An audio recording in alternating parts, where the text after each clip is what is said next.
This is nova. Here is the signal. In a laboratory, a lamb floats inside a clear plastic bag filled with warm fluid. Its eyes are closed. Its tiny chest rises and falls. An umbilical cord runs out to a machine humming quietly beside it. This animal was delivered far too early to survive on its own. And yet here it is, alive, growing, its lungs and brain maturing day by day, inside something that is not a mother and not an incubator. It lived like this for almost 4 weeks. The headlines called it an artificial womb, and immediately people imagined the science fiction version. Babies grown entirely in pods, pregnancy made optional. That version is not what this is. The truth is narrower and in some ways more remarkable. Start with the problem this was built to solve, because it's one of the quiet tragedies of medicine. Roughly 1 in 10 babies is born premature, too soon.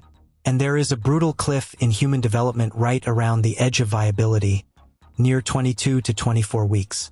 A baby born that early is suspended in an impossible gap. Too undeveloped to breathe air, but already outside the body that was supposed to keep developing it. We put these infants in incubators and hook them to ventilators, and we save many who once would have died. But the cost is high. Their lungs simply are not built to breathe yet, and forcing air into them, however gently, can do lifelong damage. For the very earliest babies, our best machines are a harsh substitute for a process that was never meant to be interrupted. Here's the insight that makes the artificial womb so clever, and it's the heart of the signal. The mistake, in a sense, was ever making these babies breathe air at all. Inside the womb, a fetus doesn't breathe. Its lungs are filled with fluid, and all its oxygen arrives through the umbilical cord, from the mother's blood. The artificial womb refuses to skip that step. The premature lamb is sealed inside a bag of lab-made fluid that mimics the womb, its lungs still filled with liquid, never asked to gulp air. Its own heart pumps its blood out through the umbilical cord to a device that adds oxygen and removes waste. Exactly the job the placenta used to do, and sends it back. No ventilator. No air forced into unready lungs. The machine doesn't replace the mother's body so much as buy the baby more time to finish the development that was cut short. And notice the elegant detail, the part the engineers got right. The system is driven by the baby's own heartbeat, not a mechanical pump. A pump pushing blood through a newborn's delicate vessels could tear them apart. So instead, the device is tuned to let the infant's own tiny heart do the pumping, the way it already does in the womb. That's the difference between a brute force machine and a true bridge. It works with the body's biology instead of overriding it. This is why I keep calling it a bridge and not a womb. Its entire job is to carry a baby across that deadly gap, from too early to survive to developed enough for a normal incubator. It is a few extra weeks of being unborn, granted to a child who ran out of them. So let me draw the line clearly, because this is exactly where hype runs wild and trust gets lost.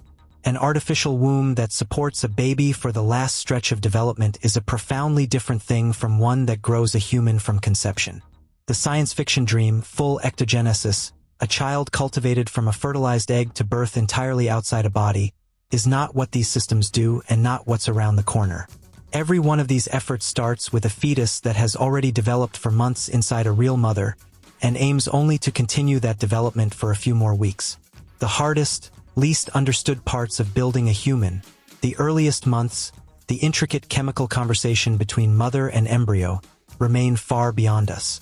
The honest signal is not, we can grow babies in jars. It's, we may soon be able to save the babies we currently lose at the very edge of survival. That alone would be extraordinary. We don't need to oversell it into fantasy. But I won't pretend the hard questions stay neatly contained, because they don't.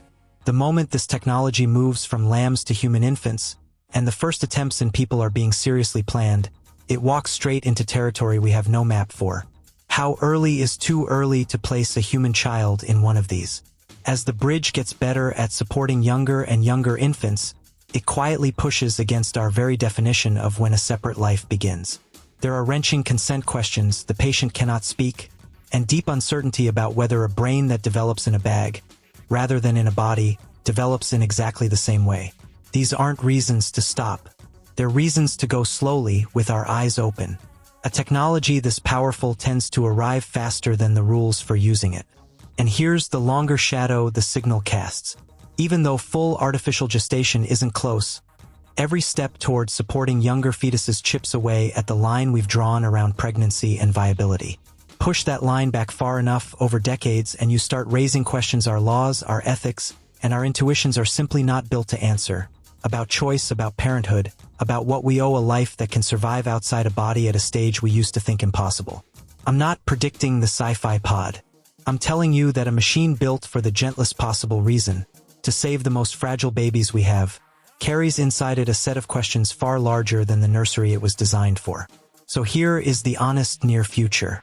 We are not about to make pregnancy optional or grow children in glass. What's genuinely arriving is a bridge for the most premature infants, a fluid-filled environment that lets a baby finish, in safety, the development that was interrupted, without the damage our current machines inflict. If it works in humans the way it works in lambs, it will pull thousands of children back from a cliff we currently lose them on. That is the whole promise, and it is enormous, and it is enough. Everything beyond it is a question we'll be living with for the rest of this century. Step back, and the deepest part comes into view. For all of history, there was exactly one place a developing human could survive, inside another human. We are now, carefully and only at the very end, learning to build a second place. Not to replace the first, to rescue the ones who had to leave it too soon. It is a machine of pure mercy that also happens to hold one of the largest questions we've ever faced. That is so often how the future arrives. Not as a clean miracle, but as a gift with a riddle folded inside it. So, are artificial wombs real? Yes, but not the ones you were imagining.